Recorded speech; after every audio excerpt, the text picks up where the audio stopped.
Assalamualaikum warahmatullahi wabarakatuh. Selamat pagi bagi Anda yang menonton video ini pada pagi hari, selamat siang, dan selamat malam bagi Anda yang menonton pada malam hari. Kepada pemirsa setia seputar pendidikan kewarganegaraan bersama kelompok 6, pendidikan kewarganegaraan kali ini kita akan kulik mengenai konstitusi dan penegakan hukum yang berkeadilan.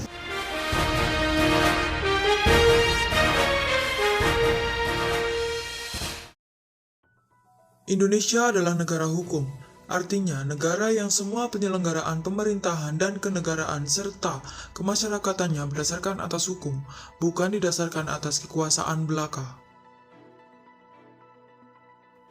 Poin pertama yang akan kita bahas yaitu konsep penegakan hukum yang berkeadilan. Upaya penegakan hukum di suatu negara sangat erat kaitannya dengan tujuan negara. Menurut Karnberg dan TKB Subardin 1975, kehidupan manusia tidak cukup hidup dengan aman, teratur, dan tertib. Manusia perlu sejahtera. Apabila tujuan negara hanya menjaga ketertiban, maka tujuan negara itu terlalu sempit. Tujuan negara yang lebih luas adalah agar setiap manusia terjamin kesejahteraannya di samping keamanannya. Dengan kata lain, negara yang memiliki kewenangan mengatur masyarakat perlu ikut menyejahterakan masyarakat. Teori Karnberg tentang negara hukum ini dikenal luas dengan nama teori negara kesejahteraan. Yang kedua yaitu tujuan negara. Setiap negara memiliki tujuan negaranya masing-masing, begitu pula dengan Indonesia. Tujuan negara Republik Indonesia dari bunyi alinea keempat pembukaan Undang-Undang Dasar Negara Republik Indonesia 1945 ini dapat diidentifikasikan bahwa tujuan negara Republik Indonesia pun memiliki indikator yang sama sebagaimana yang dinyatakan Karnberg, yakni melindungi segenap bangsa Indonesia dan seluruh tumpah darah Indonesia, memajukan kesejahteraan umum, mencerdaskan kehidupan bangsa, dan ikut melaksanakan ketertiban dunia yang berdasarkan kemerdekaan, perdamaian abadi, dan keadilan sosial. Dalam teori tujuan negara, pada umumnya ada 4 fungsi negara yang dianut oleh negara-negara di dunia. Yang pertama yaitu melaksanakan penertiban dan keamanan, mengusahakan kesejahteraan dan kemakmuran rakyatnya, 3. Mempertahankan, dan keempat, menegakkan keadilan. Poin selanjutnya yang akan kita bahas yaitu permasalahan kehidupan bermasyarakat, berbangsa, dan bernegara.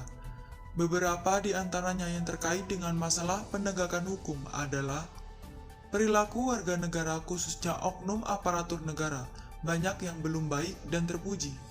Masih ada praktik suap, perilaku premanisme, dan perilaku lain yang tidak terpuji. Masih ada potensi konflik dan kekerasan sosial, seperti SARA, tawuran, pelanggaran HAM, etnosentris, dan lain-lain. Maraknya kasus-kasus ketidakadilan sosial dan hukum yang belum diselesaikan dan ditangani secara tuntas. Penegakan hukum yang lemah karena hukum bagaikan pisau yang tajam ke bawah tetapi tumpul ke atas, dan pelanggaran oleh wajib pajak atas penegakan hukum dalam bidang perpajakan.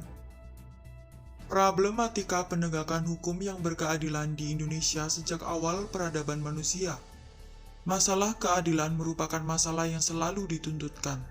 Berdasarkan penelitian Indonesian Corruption Watch atau ICW pada tahun 2001 dan penelitian Junaidi Effendi di tahun 2009, diperoleh temuan mengenai pola-pola korupsi di lembaga peradilan. Dari mulai penyelidikan, kepolisian, penyidikan, kejaksaan, sampai pada putusan pengadilan. Modus judicial corruption ini dilakukan oleh segelintir orang, kelompok, bahkan berjamaah ketika melakukan perbuatan tercela yaitu memanipulasi keadilan. Faktor-faktor lain yang menyebabkan keadilan sulit untuk ditegakkan di negara Indonesia ditinjau dari filsafat hermeneutik dan filsafat ilmu hukum adalah faktor yang bersifat fundamental, yakni salahnya sistem pendidikan hukum yang melulu mengajarkan pola pikir yuridis normatif. Faktor lainnya adalah kurangnya pendidikan karakter bangsa Indonesia dan masih lemahnya pelaksanaan moral dalam penegakan hukum. Dan yang terakhir, kurang didukungnya konsep hukum non-doktrinal oleh banyak akademisi atau ilmuwan. dan praktisi hukum di Indonesia, karena pandangan positivistiknya sudah mendarah daging bersemayam dalam pikirannya. Sekian yang dapat kami sampaikan dari kelompok 6 pada seputar pendidikan kewarganegaraan pada minggu ini. Kami undur diri dan kami ucapkan terima kasih. Wassalamualaikum warahmatullahi wabarakatuh.